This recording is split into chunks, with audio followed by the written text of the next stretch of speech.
ఓం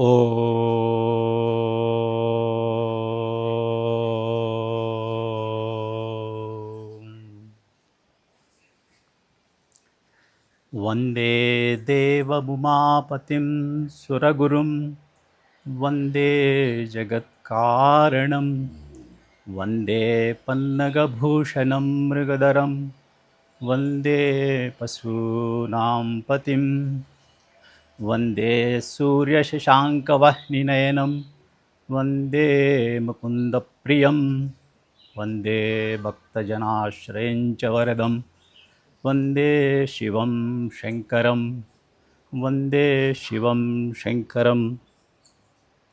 దేవాది దేవుడు మహాదేవుడైన పరమశివుడిని ప్రార్థిస్తూ గురు పరంపర మహాత్ములందరికీ శిరస్సు వంచి నమస్కరిస్తూ ప్రేమ స్వరూపులు మీ అందరికీ ఆ హృదయపూర్వక ఆశీర్వాదాలు శుభాశీస్సులు తెలియజేస్తూ ఎలా ఉన్నారు అందరూ? బాగున్నారమ్మా? ఆనందంగా ఉన్నారా? ఈరోజు విషయం ఏమంటే జీవితం యొక్క లక్ష్యం. జీవిత లక్ష్యం ఏంటి అనేది, జీవిత లక్ష్యం ఏమిటి అని మనం ఎవరినన్నా అడిగితే మీ అందరికీ ఒక్కొక్క లక్ష్యం ఉంటుంది. ఆయనకి వాళ్ళ బిడ్డకి కళ్యాణం చేయాలి, ఆ అబ్బాయికి ఉద్యోగం సంపాదించాలి, ఇంకొక ఆయనకి ఇల్లు కట్టాలి, ఇంకొక ఆయనకి కారు కొనాలి, చిన్న చిన్న లక్ష్యాలు ఉంటాయి. కానీ ఈ విషయాన్ని మనం మహాత్ముల్ని కనుక అడిగితే వాళ్ళు ఏమంటారంటే, ఇవి సరే, వీటితో పాటుగా ఈశ్వర సాక్షాత్కారమే మానవ జీవితం యొక్క అంతిమ లక్ష్యము. Ultimate goal of human life ఏంటి అంటే సాక్షాత్కారమే. అది ఆఖరిలో పెట్టుకుంటే అయ్యేది కాదు. అన్నీ అయిన తర్వాత ఆ లక్ష్యం పెట్టుకుందాంలే అని కానీ అనుకుంటే అంత తేలిక కాదు. ఎందుకంటే మన జీవనం చాలా చిన్నది. ఒక 60 ఏళ్ళు మనం జీవిస్తే 30 ఏళ్ళు నిద్రలోనే పోతుంది కదా. సగం రాత్రి సగం పగలు. 30 ఏళ్లలో కొంత బాల్యము, కొంత రోగాలతోటి, కొంత వృద్ధాప్యం. మనకి సరైన సమయం దొరికేది అత్యంత అల్పం, తక్కువ. అంచేత జీవిత లక్ష్యం అనేది, ఈ లక్ష్యాలన్నీ మీరు పెట్టుకున్నవన్నీ తప్ప అంటే తప్పు కాదు, అవి ఉండాలి. జీవనయానానికి అవన్నీ అవసరమే. చదువుకోవాలి, డిగ్రీ సంపాదించాలి, ఆ తర్వాత ఉద్యోగం, ఆ తర్వాత పెళ్ళి, తర్వాత ఇవన్నీ ఉంటూనే దానితో పాటుగా ఒక లక్ష్యం ఉండాలి. భగవంతుణ్ణి తెలుసుకోవాలి, మోక్షం పొందాలి, ఆనందం పొందాలి అనేది. ఈ మిగతావన్నీ కూడా వీటికి వ్యత్యాసం ఏంటంటే, ఆ లక్ష్యానికి ఈ లక్ష్యాలకి యొక్క వ్యత్యాసం ఏంటంటే, ఈ లక్ష్యాలన్నీ కూడా మీకు ఒకరోజు పూర్తవుతాయి. ఒక లక్ష్యం పూర్తయిన తర్వాత దాని వెనకాల ఇంకొక 4 లక్ష్యాలు నిలబడతాయి. ఎండ్ ఉండదు దీనికి. ఒకదాని తర్వాత ఒకటి వస్తూనే ఉంటాయి. సపోజ్ ఇల్లు కట్టాలి అని ఒక లక్ష్యం పెట్టుకున్నారు, మరి చక్కగా ఇల్లు కట్టారు. ఇల్లు కట్టాలి అనుకున్నంతసేపు ఉత్సాహంగా ఉంటుంది, కట్టారు, పూర్తయింది, తర్వాత అయిపోయింది. ఇంక దాంట్లో మనసు ఇంకో దాని మీద పరిగెడుతుంది, అయిపోయింది అక్కడితోటి. ఆ తర్వాత ఇంకోటి ఏదో వెతుకుతుంది. ఇలాగ దీనికి ఎండ్ ఉండదు. ఆ క్షణం ఆ పూర్తయిన తర్వాత ఒక శాంతి, తర్వాత మళ్ళీ ఇంకోటి ఏదో లేదని ఇంకో ఇల్లు కట్టాలి, లేదంటే ఇంకో కారు కొనాలి, లేదంటే అక్కడ ఏదో ల్యాండ్ కొనాలి, లేదంటే ఇంత కూడబెట్టాలి. అది అలా వెళ్తూనే ఉంటుంది అన్నమాట. సో అక్కడ ఆగిపోకుండా, అది దాన్ని నేను తప్పు అనడం లేదు. జీవితం సుఖంగా శాంతంగా జీవించడానికి ఇవన్నీ కావాలి. దీంతో పాటు ఒక లక్ష్యాన్ని పెట్టుకోవాలి. జీవిత పరమార్థమే భగవంతుని తెలుసుకోవడం అనే లక్ష్యం పెట్టుకోవాలని మహాత్ములు, గురువులు, మఠాలు, మందిరాలు అన్నీ చెప్పేవి, పీఠాలు అన్నీ చెప్పేవి కూడా ఈశ్వర సాక్షాత్కారమే నీ మానవ జన్మ యొక్క అంతిమ లక్ష్యము అనేది. ఈ అంతిమ లక్ష్యం కావాలంటే కొన్ని క్వాలిఫికేషన్స్ కావాలి, కొన్ని అర్హతలు ఉండాలి. ఆ అర్హతల్ని శంకరాచార్యుల వారు వివేక చూడమణిలో చెప్తారు. దుర్లభం త్రైవేవైతద్ దైవానుగ్రహేతుకం మనుష్యత్వం ముముక్షత్వం మహాపురుష సంశ్రయ. శంకరాచార్యుల వారు కండిషన్లు పెట్టారు. ఈ 3 ఉండాలి. అంతిమ లక్ష్యం చేరాలంటే ఈ 3 సహకరిస్తాయి. ఏంటివి? మనుష్యత్వం అంటే మనిషిగా జన్మ మనకు కలగడం. 64 లక్షల జీవరాశులు ఉన్నాయి కదా, చెట్టు చేమ దోమ అన్నీ ఉన్నాయి కదా, వాటికి ఛాన్స్ లేదు. అంతిమ లక్ష్మి లేదు వాటికి, అది చేరాలనే ప్రయత్నం ఉండదు. మనిషిగా పుట్టినప్పుడు మాత్రమే అది సాధ్యమవుతుంది. రెండవది ముముక్షత్వం. మనుషులు చాలామంది ఉంటారు, 140 కోట్ల 150 కోట్ల మంది ఉన్నారు. అందరికీ ముముక్షత్వం ఉందా? లేదు, కొంతమంది ఉంటారు. ఆ ముముక్షత్వం కలగడం కూడా దైవానుగ్రహమే. రెండోది. ఇక మూడోది మహాపురుష సంశ్రయ, సద్గురువుల సంఘం, అది లభించాలి. అది ఎంతమందికి లభిస్తుంది? ఈ చుట్టూ ఒక 5-6 పల్లెలు ఉన్నాయి. ఎవరైనా ఉన్నారు ఆ పల్లెల నుంచి ఇక్కడ?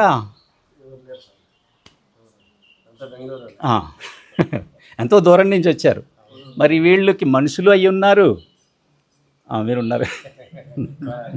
నేను పక్క ఊర్లు చెప్తున్నా. సో అంటే ఈ మూడు అత్యంత దుర్లభం. కానీ నాకేమనిపిస్తుంది చెప్పనా, మీ అందరిలోని ఆ 3 లక్షణాలు స్పష్టంగా కనిపిస్తున్నాయి. ఎలాగో నేను చెప్తా. మనుషులు మీరందరూ చూడండి ఎంత బాగున్నారు, అమ్మలు అయ్యలు అందరూ ఎంత ఆనందంగా ఉన్నారు, శుభ్రంగా శరీరాలు అందరూ బాగున్నారు కదా, మనుషత్వం వచ్చింది కదా. ఇంతో అంత ముముక్షత్వం లేకపోతే మీరు ఆ గేటు దాటి లోనికి రారు కదా, మీ ఇంట్లోనే ఉంటారు. ఈరోజు ఎక్కడికో ఏ పార్టీకి వెళ్ళి ఉండేవాళ్ళు, ఏ ఫంక్షన్కి వెళ్ళి ఉండేవాళ్ళు. ఆ ముముక్షత్వం పట్ల మీకు క్లారిటీ ఉండకపోవచ్చు, బట్ ఏదో గురు పూజ చేయాలి, గురువుని నమస్కరించాలి, ఏదో పొందాలి, ఏదో శాంతి, క్లారిటీ ఉండకపోవచ్చు. కానీ బట్ ముముక్షత్వం పొడుస్తుంది లోన. ఇవాళ అక్కడికి వెళ్దాం, గురువుగారి పూజ చేద్దాం, స్వాములు ఏదో చెప్తారు, నమస్కారం పెడదాం, అదే ముముక్షత్వం. క్లారిటీ తర్వాత వస్తుంది. సో మీ అందరిలోనే ఉంది కాబట్టి ఈరోజు మనం ఇక్కడ ఉన్నాం. మహాపురుష సంశ్రయ, చిద్గనానంద స్వామి, వీరానంద స్వామి, భూమానంద స్వామి, గురు పరంపర ఉంది చూసారా, వాళ్ళందరి యొక్క ఆశీర్వాదంతో ఈరోజు ఇక్కడ ఈ భూమానంద ఆశ్రమం తయారైంది కదా. వాళ్ళ ఆశీర్వాదంతో ఆశ్రమం ఉంది కాబట్టి మహాత్ములు వచ్చారు, మహాత్ములు ఉన్నారు కాబట్టి మీరు వచ్చారు. అంటే వాళ్ళ సంఘం మీతో ఉన్నట్టే కదా, 3 ఫుల్ఫిల్ అయినాయి కదా. ఇప్పుడు మనుష్యత్వం ఉంది, ముముక్షత్వం ఉంది, మహాపురుష సంశ్రయం ఉంది. మరి అన్నీ కొంతమందికి ఎలా ఉంటుందంటే, ఏమో పెద్ద పెద్ద మాటలు చెప్తున్నారు, ఆ అనుగ్రహం మాకు ఉందో లేదో అని చేతులు ఎత్తేస్తే కుదరదు. మీకు ఈ 3 ఉన్నాయి, ఉంటే సరిపోతుందా? సరిపోదు. ఇప్పుడు ఎవరికైనా ఒక డిగ్రీ చదువుకుని మాకు కష్టపడి ఐఏఎస్కి అటెండ్ అయ్యి ఐఏఎస్ పాస్ అయ్యి కలెక్టర్ అయ్యాడు. నాకు డిగ్రీ ఉంది కదా, నేను పాస్ అయ్యాను కదా, ఐఏఎస్ అయ్యాను కదా, ఐఏఎస్ పూర్తి చేశాను కదా అని కూర్చుంటే సరిపోతుందా? దాన్ని వృద్ధి చేయాలి కదా. ఆ కలెక్టర్ ఏరియా అంతా శుభ్రంగా దాన్ని సంపన్నం చేసి దాన్ని వృద్ధి చేస్తే కదా అతనికి పేరు ప్రతిష్టలు వస్తాయి, తర్వాత ఇంక్రిమెంట్లు వస్తాయి, తర్వాత ఇవన్నీ ప్రమోషన్లు వస్తాయి. అలాగే ఈ క్వాలిటీస్ మనకు ఉన్నాయి కదా అని సంతోషపడిపోవడానికి వీల్లేదు. దీన్ని ఎప్పుడూ నిరంతరం వృద్ధి చేసుకుంటూ వెళ్ళాలి. మనుష్యత్వం చూద్దాం. మనుష్యత్వంలో చూసినప్పుడు మనం మనిషిగా జీవించినప్పుడు ఈ మనుష్యత్వాన్ని నిలిపి ఉంచుకోవాలి అంటే మానవత్వం ఉండాలి. మానవత్వం అంటే ఏంటి? మానవత్వం కూడా లేకుండా వ్యవహరిస్తున్నాడు రా అంటాం కదా, మరి ఏమైనా పొరపాటు చేస్తే మానవత్వం కూడా లేదంటాం. అంటే అట్లీస్ట్ ఒక విలువలతో కూడిన జీవితం లేదు, అది మనం వృధా చేసేసుకుంటాం. భగవంతుడు ఇచ్చాడు మనకి, ఆ మానవత్వాన్ని మనం పెంపొందించుకోకుండా, దీన్ని వృధా చేసుకోకుండా దాన్ని ఎప్పుడూ పెంపొందించుకుంటూ ఉండాలి. మనిషిగా జీవించినప్పుడు ఈ అంతిమ లక్ష్యానికి వెళ్ళాలనుకుంటే మనిషిగా ఉన్నప్పుడు ఏం చేయాలంటే ఆహార విహార వ్యవహారాలు, ముఖ్యంగా ఆహారము, విహారము, వ్యవహారం. ఆహారం, ఈ శరీరాన్ని ఇచ్చాడు కదా, ఇది ఇది ఒక దేవాలయం లాంటిది, దీన్ని నెగ్లెక్ట్ చేయడానికి లేదు. ఏది కలుధర్మ సాధనం అంటారు కదా, శరీరం కలుధర్మ సాధనం అంటారు. ఈ శరీరం కలు ధర్మ సాధనం, శరీర మాధ్యం కలు ధర్మ సాధనం. ఇది మాధ్యమం మనకి అంతిమ లక్ష్యం చేరడానికి. మాధ్యమం అంటే మీడియేటర్. ఇందులో ఒకడు ఉన్నాడు జీవాత్మ, వాడు ఆ పరమాత్మలో కలవడానికి ఇది ఒక మాధ్యమం. ఈ మాధ్యమం కలుధర్మ సాధనం అని కూడా అంటారు. సాధనం అంటే పనిముట్టు. ఇది మీరు కాదు, ఇది మీకు ఇచ్చిన ఒక పనిముట్టు. ఎందుకు? ఈ జీవాత్మను తీసుకెళ్ళి పరమాత్మలో పెట్టడానికి. ఆ పరమాత్మలో చేరినప్పుడే పూర్ణ ఆనందం ఉంటుంది. అది శాస్త్రాలు చెప్తున్నాయి, మీ అందరికీ తెలుసు. సో ఆహారం దీనికి స్వచ్ఛమైన శుద్ధమైన సాత్విక ఆహారం, రుచిగా ఉండాలి, పౌష్టికంగా ఉండాలి, శుద్ధమైన ఆహారం ఉండాలి. ఎందుకంటే దీన్ని రక్షించుకుంటేనే, దీనికి ఏ నొప్పి లేకుండా ఉంటేనే లోన్నవాడు శాంతిగా ఉంటాడు. లేదంటే కాలు నొప్పి, చేయి నొప్పి, తలనొప్పి. సపోజ్ ఈ సాత్విక ఆహారం అనేది ఎలా ఉండాలి అంటే, నాలిక అడిగిన దాన్ని ఇవ్వాల్సిన అవసరం లేదు. నాలిక రకరకాలు అడుగుతుంది. ఇప్పుడు నాకు 400 షుగర్ ఉందనుకోండి, షుగర్ లేదు ఉందనుకుందాం, నాకు జిలేబీ కావాలి అని నాలుక అడుగుతుంది, ఐస్ క్రీమ్ కావాలి అని అడుగుతుంది. వేస్తే ఏంటవుతుంది? డ్యామేజ్ అవుతుంది కదా. దీన్ని తృప్తిపరచడానికి పోతే ఇది పతనం అవుతుంది. ఇది పతనం అయిన తర్వాత లోనవాడు శాంతిగా ఉండలేడు, ఆ లక్ష్యానికి వెళ్ళలేడు. కాబట్టి శుద్ధమైన ఆహారం. విహారం ఏంట? విహారం సపోజ్ మీరందరూ చక్కగా తిరుమల వెళ్ళాలి, వెంకటేశ్వర స్వామిని దర్శించుకోవాలని ఒక మంచి యాత్ర పెట్టుకున్నారు. కారు వేసుకెళ్ళారు, చక్కగా వెళ్ళి దర్శనం చేసుకొచ్చారు. లేదు ధర్మస్థలం వెళ్ళారు. ఎంత తృప్తిగా ఉంటుంది. అలా కాకుండా ఆ విహారం ఒక క్లబ్కి వెళ్ళారనుకోండి, ఒక పబ్కి వెళ్ళారనుకోండి, ఒక బార్కి వెళ్ళారనుకోండి, దాని పరిణామాలు ఏంటి? రేస్ కోర్స్కి వెళ్ళారనుకోండి, దానికి ఏమన్నా ఉందా? విహారం ఎప్పుడు స్పష్టంగా ఉండాలి. ఏంటి మళ్ళీ అక్కడ లక్ష్యం? నా లక్ష్యం అది అయినప్పుడు విహారం కరెక్ట్గా ఉండాలి. వ్యవహారం వచ్చేసరికి దుష్టులతో వ్యవహారం కూడదు. ఎందుకంటే మీరు ఆ దుష్టులంటే ఏమి లేదు, వాళ్ళు లౌకికులు. దుష్టులంటే దుర్మార్గులని కాదు, వాళ్ళకి జ్ఞానం తెలియదు. ఒక అజ్ఞానంలో జీవించే వాళ్ళు ఇదే శాశ్వతి సుఖభోగాలే. ఇప్పుడు ఆయన స్వామి చెప్తున్నారు కదా, శివన్న. సో అలాంటి వాళ్ళ సంఘంలోకి మనం వెళ్ళినట్లయితే వాళ్ళు నెమ్మదిగా మనం లాగేస్తారు. వ్యవహారం అంతా పతనం అయిపోతుంది, మన ఆ లక్ష్యానికి దూరం అయిపోతాం. తర్వాత ఒకవేళ వ్యవహారంలో మీరు బిజినెస్లో, వ్యాపారంలో అలాంటి వ్యక్తులతోటి తారసపడవలసి వస్తుంది, తప్పదు. అప్పుడు ఏం చేయాలి? ఇంత కూడా మీరు వాళ్ళల్లోకి అడుగు పెట్టకుండా, వాళ్ళ అలవాట్లలోకి, వాళ్ళ యొక్క భావాల్లోకి వెళ్ళకుండా, వీలైతే వాళ్ళని మీ పక్క లాగేయాలి. వాళ్ళతో వ్యవహారం ఎలా పెట్టుకోవాలంటే మీ సన్మార్గంలోకి లాగేయాలి. మీరెక్కడ ఇంత కూడా అటు తల వంచకూడదు. ఆహార విహార వ్యవహారాలు, శరీరం ఇది ఉన్నప్పుడు ఇక్కడ వస్తుంది ముముక్షత్వం. నిజంగా దీనికి పరిపక్వత వచ్చి ఇది అర్థమైన తర్వాత ఆ వ్యక్తికి ఖచ్చితంగా ఏంటి ఎంతకాలం ఈయనో కష్టాలు వస్తున్నాయి, సుఖాలు వస్తున్నాయి, అనుకున్నది అవ్వదు, అనుకున్నది అవుతూ ఉంటుంది. అసలు నేను ఎవరు, నాకెందుకు ఈ జీవితం, కొంతమంది బాగున్నారు, కొంతమంది బాగలేదు అనే ఆలోచన పుడుతుంది లోన. లేకపోతే గాల్లో కొట్టుకుపోతూ ఉంటుంది, లైఫ్ అయిపోతుంది, ఏమీ ఆలోచన ఉండదు. కష్టపడతాం, సంపాదిస్తాం, భోగిస్తాం, దుఃఖం వస్తే ఏడుస్తూ ఉంటాం, ఒకరోజు వెళ్ళిపోతాం. ఎప్పుడైతే ఈ పరిపక్వత ఇది ఎప్పుడైతే క్లీన్ అయ్యిందో అప్పుడు ముముక్షత్వం అనేది మేల్కుంటుంది ఆటోమేటిక్గా. అదే దానికి క్వాలిఫికేషన్. ముముక్షత్వం ఏంటి? అసలు ఈ జీవితం ఏంటి? ఇది నేనెవరు? ఈ శరీరం ఏంటి? ఈ మఠాలు ఏంటి? మందిరాలు ఏంటి? భాగవతం ఏంటి? రామాయణం ఏంటి? ఏం చెప్తున్నారు? శాస్త్రాలు ఏం చెప్తున్నాయి? మహాత్ములు ఏం చెప్తున్నారు అనే ఒక జిజ్ఞాస కలుగుతుంది. మీ అందరిలో ఆ జిజ్ఞాస ఉంది కాబట్టి ఈరోజు మా మందు ఉన్నారు, మీరు వింటున్నారు. ఆ జిజ్ఞాసని ఎలాగ దాన్ని నిలబెట్టుకోవాలి? ఈ అన్నిటిని మనకు ఉంటాయి, మనం దాన్ని పెంచుకుంటూ వెళ్ళాలి. వదిలేస్తే జారిపోతాయి. మీరు 10 లక్షలు సంపాదించుకున్నారు, ఇంక సంపాదన అక్కర్లేదు కదా అని కూర్చుని తింటే అయిపోతాయి కదా. మీరు ప్రతి నెల ఏదో ఒకటి సంపాదిస్తూ ఉంటారు కదా. అలా దీన్ని పెంచుకోవాలంటే నిరంతర ప్రయత్నం ఉండాలి. ముముక్షత్వం అనేది మనలో ఉంటుంది. దాన్ని మేల్కొలిపి ఏదైనా మంచి బుక్స్ చదవడం, మహాత్ముల ఉపన్యాసాలు వినడం, ఏదో ఒక మందిరానికి వెళ్ళడం, ఏ స్థాయిలో మనకు నచ్చుతుందో ఇటు వెళ్ళాలి ముందుకి.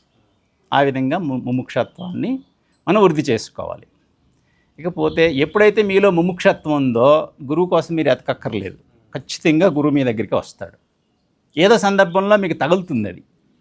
ఎక్కడ భూమానంద స్వామి గోరంట్లలో, శ్రీనివాస్ గారు ఎక్కడ కలిశారు, అలా మన పాత్రత రెడీ అయినప్పుడు ఖచ్చితంగా సద్గురువు రెడీగా ఉంటాడు. భగవంతుడు మనకి నిరంతరం ఆయన కృప వర్షిస్తూనే ఉంది. ఇప్పుడు ఇక్కడ కుంభవృష్టి వర్షం పడుతుంది, ఒక పాత్ర తీసుకెళ్ళి మీరు అక్కడ బోర్లించి కూర్చుంటే సాయంకాలం దాకా అయినా ఒక చుక్కైనా అందులో పడుతుందా? మీకు పాత్ర ఉంది, దాన్ని తిరిగేయాలి కదా, తడి కూడా అంటదు, బోర్లించి కూర్చున్నాం. అంచేత ఎప్పుడైతే ఈ పాత్రత రెడీ అవుతుందో తప్పకుండా గురువులు వస్తారు, ఎక్కడెక్కడి నుంచో వస్తారు, మీ చెయ్యి పట్టుకు తీసుకెళ్తారు. పాత్రత మనం సంపాదించాలి. పాత్రతకి విధానం ఇది ఇప్పుడు దాకా విన్నది. సో ఈ గురువులు దగ్గర ఎలాగా, గురువు దొరికిన తర్వాత నా గురువు దొరికిపోవడం అంతా అయిపోయిందంటే కాదు. గురువు చెప్పిన దాన్ని తూచా తప్పకుండా ఆచరించాలి.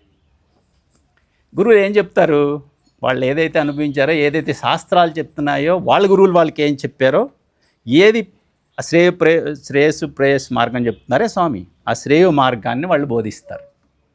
ఆ శ్రేయ మార్గాన్ని తూచా తప్పకుండా మనం పాటించాలి. గురువుని ఎప్పుడు గురువుతోటి ఎప్పుడు మనం గురువుని జారిపోనివ్వకూడదు. గురువు ఎప్పుడు మన అహంకారం మీద కొడతా ఉంటాడు. దాన్ని మనం భరించి ఉన్నామా సరే, అంటే అయిపోయింది, కట్. ఎందుకంటే ఆయనకి నీతోటి ఏం సంబంధం లేదు. వాళ్ళు పూర్ణంగా నీ అహంకారాన్ని ఎప్పుడు బలపరచరు, వేస్తూనే ఉంటారు. సో అది గుర్తించి గురువు దగ్గర సమర్పణ భావంతో ఉండాలి. అంటే గురువుని గుడ్డిగా నమ్మడం కాదు, గురువు ఏదో చెప్పాడు ఆయన పట్టుకుని వెళ్ళిపోవడం కాదు. దాన్ని మీ విచారణ చేసి మీకు ఏమైనా సంశయం ఉంటే గురువుతోటి, ఏం స్వామి ఇది ఇలా కదా అని చర్చించి సంశయ నివృత్తి చేసుకోవాలి. వినేసి వెళ్ళిపోయిన ఉపయోగం లేదు, గుడ్డిగా ఫాలో అయిన ఉపయోగం లేదు. శ్రద్ధగా విని స్పష్టంగా అర్థం చేసుకుని ఒక్క అడుగైనా ముందుకెయ్యాలి. గురువుతోటి ఉండే సంబంధం అలాంటిది. గురువులు ఎంత గొప్పవాళ్ళు అంటే, గురువులు బావి లాంటి వాళ్ళు. మీరు బావి నుంచి సాయంకాలం దాకా నీళ్లు తోడండి, లెవెల్ ఇంత కూడా తగ్గదు, 1 ఇంచు కూడా తగ్గదు. మీరు ఎంత తీసుకుంటా ఉంటే అది అలా అక్కడికి వచ్చి ఆగుతూ ఉంటుంది. మీరు ఒక చెంబుకి తాడు కట్టు ముంచి తీసుకుంటే చెంబు నీళ్ళే వస్తాయి. ఒక పెద్ద బింది కట్టు తీసుకుంటే బింది నిండా వస్తాయి. బకెట్ కట్టుకుంటే బకెట్ నిండా వస్తాయి. సో గురువు ఎప్పుడు సంపూర్ణంగా, గురువుకి శిష్యుడి పట్ల ఎటువంటి అపేక్ష ఉండదు, ఒక్కటే అపేక్ష ఉంటుంది, వాడిని వాడి ఆహాన్ని కొట్టి వాడిని పైకి తీసుకొచ్చి ఈ జీవాత్మతత్వం నుంచి పరమాత్మలోకి కలపాలి. ఈ సంఖ్యలు, ఈ భవబంధనాలు అనే సంఖ్యలు తెంపడమే గురువు యొక్క లక్ష్యం. దాన్ని మనం అర్థం చేసుకోకుండా ఆ గురువుని కనుక మనం దూరం చేసుకుంటే అది మిస్ అవుతాం. 3 ఉన్నా కానీ మూడు వాటి పట్ల ప్రయత్నంతో మనం ముందుకెళ్ళాలి. సో ఆఖరికి ఏంటంటే చేయాల్సింది ఈ 3 వాటిని కూడా ఎప్పుడూ నిరంతరం పెంచుకుంటూ వెళ్ళాలి. మీ అందరిలోని, ముఖ్యంగా నన్ను అడిగితే ఇక్కడికి వచ్చిన వాళ్ళందరిలోని ఎంతో అంతో 3 లక్షణాలు ఉంటాయి. దీన్ని వినేసి వదిలేయకుండా మనం ఎక్కడున్నామో అక్కడి నుంచి ప్రయత్నం చేసి ఈ 3 లక్షణాలని నిలుపుకుని ఆ సద్గురు యొక్క కృప మనం పొందాలి. ఆ ఆనందం వాళ్ళు ఏదైతే చెప్తున్నారో దాన్ని మనం చేరాలి అని నిష్టతోటి మనం జీవించి ముందుకెళ్ళాలని, ఆ గురువుల కృప ఎప్పుడూ ఉంది.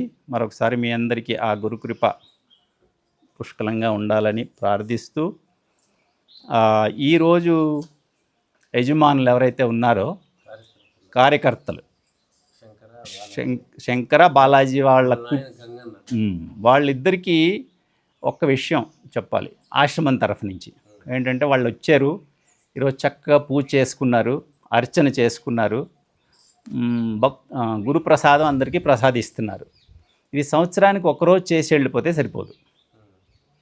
ఇక్కడికి వచ్చిన లక్ష్యం ఏంటంటే, ఇక్కడ ఏదైతే జరిగిందో దాన్ని ఎంతో కొంత అర్థమైన దాన్ని గ్రహించి జీవితంలో ఆచరణ చెయ్యాలి. మీకు చెప్పిన విషయాల గుర్తు లేకపోతే శ్రీనివాస్ గారు ఇందులో పెడతారు, ఆయన ఒక సిస్టమ్ పెట్టారు, మళ్ళీ వెళ్ళి వినండి. ఈ మహాత్ములు చెప్పింది ఏది మీకు నచ్చుతుందో ఒక విషయాన్ని తీసుకోండి, దాన్ని జీవితంలో ఆచరించడానికి ప్రయత్నం చేయండి, ఎంత వీలైతే అంత. అప్పుడే ఈరోజు మీరు వచ్చి ఈ చేసిన ఫలితానికి ఫలం ఉంటుంది. దీన్ని కంటిన్యూ చేయాలి. వీటిని ఎప్పుడూ కూడా చల్లారిపోకుండా చూసుకోవాలి. మనుషత్వం ముముక్షత్వం మహాపురుషం శ్రీ. సో అంచేత మీ అందరికీ అలాగే మీ యజమానులు ఇప్పుడు ఎవరు యజమానులే కాకుండా మిగతా వాళ్ళందరికీ కూడా మనస్ఫూర్తిగా చెప్పేది ఏమంటే ఎంతో కొంత మీకు తెలిసిన దాన్ని ఆచరణ చేయాలని గురుకృప మీ అందరి పట్ల ఉండాలని ప్రార్థిస్తూ హరి ఓం తత్సత్.